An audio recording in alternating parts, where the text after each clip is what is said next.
Now, this is the same courtyard that you saw in the picture. Remember, we actually were digging it.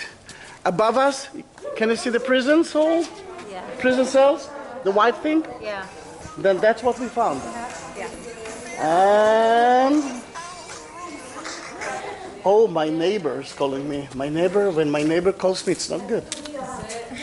Maybe I don't have an apartment anymore.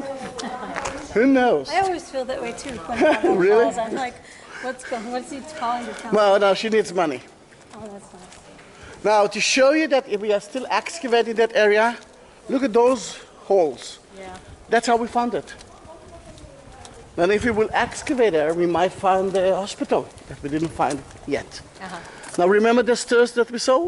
Yeah. Right in front of you. Yeah. To your right side. Yeah. Amazing.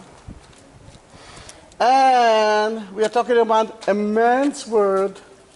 I don't know about you, but I'm very happy with it. A well must be in every place. And what's that for?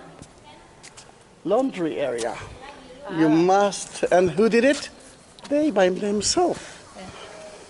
Then that's kind of a laundry machine.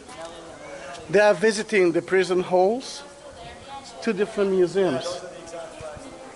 And the white building above us is the prison of the Baha'i. Let's go to see.